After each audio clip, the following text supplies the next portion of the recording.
Salah satu tuduhan Islam terhadap keimanan Kristen terkait dengan Galatia 3 ayat 13 yang berbunyi demikian. Kristus telah menebus kita dari kutuk hukum Taurat dengan jalan menjadi kutuk karena kita. Sebab ada tertulis, terkutuklah orang yang digantung pada kayu salib. Terkutuklah orang yang digantung pada kayu salib. Jadi agama Islam memahami, melihat, mengerti, mengatakan bahwa Yesus adalah manusia terkutuk. Mengapa mereka mengatakan demikian?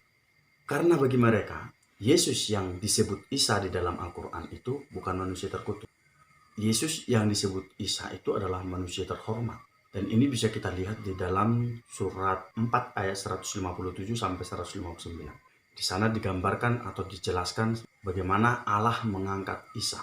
Isa itu tidak disalib, tetapi Allah membuat seseorang yang mirip menyerupai Isa. Jadi dalam Al-Quran itu Allah itu hanya rela melihat seseorang yang mirip dengan Isa untuk disalibkan sebagai pengganti Isa itu sendiri.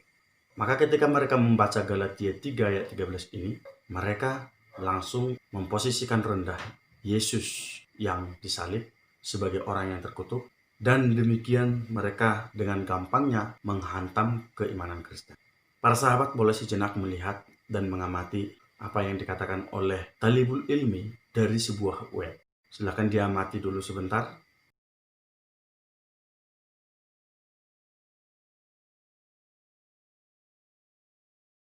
Perhatikan kata-katanya, perhatikan kalimatnya. Silakan nanti para sahabat mengecek link yang sudah saya sertakan di kolom deskripsi. Nah, kembali ke pokok persoalan tadi. Dalam iman kita sebagai pengikut Kristus, kita percaya bahwa Yesus itu menderita sengsara, wafat di kayu salib.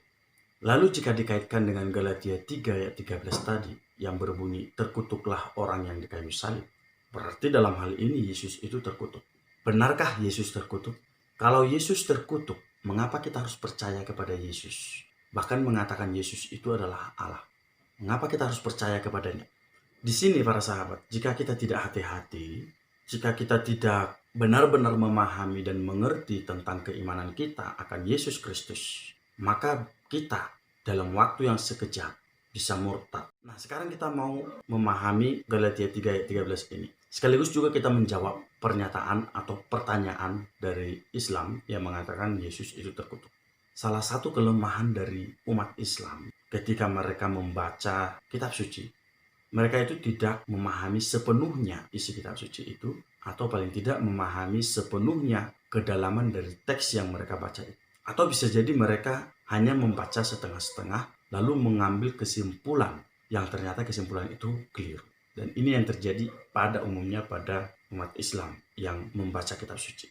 Nah, terkait dengan Galatia 3 ayat 13, sangat jelas tertulis tadi itu ya. Kristus telah menebus kita dari kutuk hukum Taurat dengan jalan menjadi kutuk karena kita. Dengan jalan menjadi kutuk. Ini kalimatnya sangat jelas sekali. Jadi apakah Yesus itu terkutuk? Tidak benar bahwa Yesus itu terkutuk. Tetapi yang benar adalah Yesus mengambil jalan menjadi kutuk. Artinya Yesus menjadikan dirinya terkutuk. Ini sangat menarik sekali. Mengapa Yesus menjadikan dirinya terkutuk? Ya, dibedakan. Yesus terkutuk dan Yesus mengambil jalan menjadi kutuk. Ini dua hal yang berbeda. Sebenarnya Yesus itu bisa saja menghindar atau menolak dari penderitaan dan sengsara bahkan kematian di kayu salib. Bisa saja. Tetapi Yesus tidak melakukan hal itu. Yesus lebih menuruti apa yang menjadi kehendak Bapa ketimbang dari kehendaknya sendiri. Nah, kita bisa teringat akan peristiwa di Taman Getsemani di mana Yesus berdoa. Ya Bapa, jikalau sekiranya cawan ini berlalu daripadaku, tetapi bukan kehendakku, melainkan kehendak-Mu yang terjadi. Ini yang dilakukan oleh Yesus. Ini doa Yesus ketika di Taman Getsemani. Sekarang, mengapa Yesus mau disalibkan dan tidak menolak untuk disalib? Mengapa? Karena Yesus sungguh-sungguh mau menanggung penderitaan dengan tujuan untuk menunjukkan kasih Allah kepada manusia.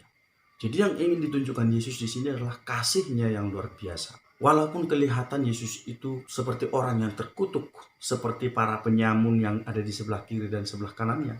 Tapi yang pasti Yesus rela mengambil jalan kutuk hanya karena ingin menanggung dosa, hanya karena ingin ambil bagian dalam penderitaan manusia, dan terlebih hanya karena cintanya yang luar biasa kepada kita. Ini sesuatu yang sangat luar biasa para sahabat. Nah, selain itu, Yesus mengambil jalan terkutuk. Tujuannya apa? Yaitu untuk menggenapi keselamatan manusia. Keselamatan itu pasti kita butuhkan. Setiap kita pasti ingin selamat. Setiap orang beragama tujuannya pasti satu, untuk selamat.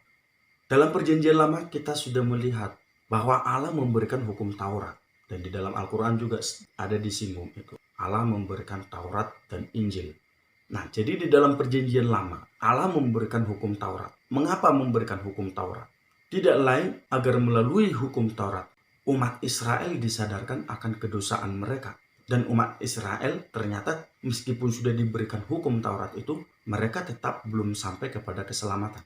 Mereka selalu gagal dan gagal dan gagal, dan bahkan mereka memberontak kepada Allah. Kemudian juga kalau kita lihat di dalam perjanjian baru, dalam Efesus 2 ayat 1, dikatakan, kamu dahulu sudah mati karena pelanggaran-pelanggaran dan karena dosamu. Lalu dalam ayat 8-9, sebab kasih karunia kamu diselamatkan oleh iman. Itu bukan hasil usahamu, tetapi pemberian Allah. Itu bukan hasil pekerjaan. Jangan ada orang yang memegahkan diri.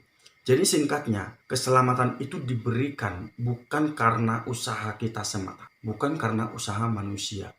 Keselamatan itu adalah pemberian sepenuhnya dari Allah. Nah, Yesus disalibkan dan dia mengambil jalan kutub tidak lain adalah untuk keselamatan. Karya Kristus, yakni penyalibannya di kayu salib, mengingatkan kita akan kedosaan kita. Bahwa kita ini sungguh sangat berdosa. Bahwa kita itu sungguh sangat membutuhkan yang namanya keselamatan. Kita sedikit mendalami apa artinya terkutuk ini. Terkutuk itu atau keterkutukan itu ialah ketika manusia dibuang dari hadapan Allah. Ketika Kain membunuh Habel, ia dibuang dari hadapan Allah. Inilah terkutuk. Jadi kita ini juga adalah manusia terkutuk. Manusia ini sebenarnya, kita ini sebenarnya selayaknya itu dibuang dari hadapan Allah. Karena kenapa? Karena kita ini adalah manusia berdosa. Tetapi di sini Yesus Kristus yang sungguh amat agung dan mulia ini, yang sama sekali tidak berdosa ini, dia menanggung kutukan itu. Mengapa? Demi keselamatan kita. Pasti mungkin ada yang berkomentar, wah enak sekali ya, Yesus itu mengambil kutukan. Berarti otomatis umat Kristen itu diselamatkan. Nah, ini sudah saya singgung di dalam beberapa video yang lain. Bukan berarti serta-merta umat Kristen itu diselamatkan. Justru keselamatan itu sudah diberikan, tetapi sekarang itu umat Kristen bagaimana memperjuangkan keselamatan itu. Dan ini yang tidak mudah. Jadi bukan berarti karena Yesus memberikan keselamatan, lalu serta-merta umat Kristen itu diselamatkan. Oh, tidak juga. Butuh perjuangan untuk mencapainya. Seperti yang dilakukan Yesus, sengsara, menderita, dan wafat. Lalu jika Yesus mengambil jalan kutub demi keselamatan kita, apakah jalan keterkutukan itu menjadi sesuatu yang hina seperti dalam pandangan Islam? Disinilah seperti yang saya katakan tadi, bagaimana agama Islam hanya melihat dari luar tanpa mendalami, tanpa memahami kedalaman dari teks itu sendiri. Sebenarnya, seharusnya, jika Islam sadar akan besarnya cinta Yesus, cinta Allah kepada manusia, maka siapapun umat Islam yang berpikir, yang mau merenungkan, maka mereka akan juga turut bersyukur atas peristiwa penyaliban Yesus. Dan akhirnya saya yakin mereka akan mengikuti Yesus. Para sahabat, kalau kita sudah mengetahui dan menyadari bahwa Yesus adalah anak Allah yang mau mengorbankan dirinya, yang mau mengambil jalan kutub itu dengan cara disalibkan hanya untuk menebus dosa-dosa kita dan untuk keselamatan kita, maka kita sudah seharusnya, sudah sepatutnya dan selayaknya bersyukur atas kasih Allah yang luar biasa ini. Sudah sepatutnya kita menyadari bahwa kita ini adalah manusia yang sungguh terbelenggu oleh dosa dan kelemahan. Karena itu sudah sepatutnya kita bersembah sujud di hadapan Allah, seraya memohon ampun atas kedosaan dan kelemahan kita, dan memuji, memuliakan Allah.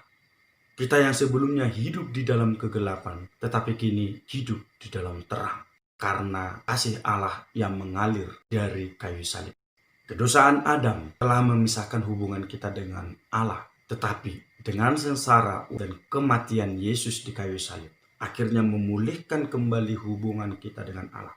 Kita berterima kasih kepada Yesus karena kini dosa itu telah dipatahkan oleh Kristus berkat jalan kutub.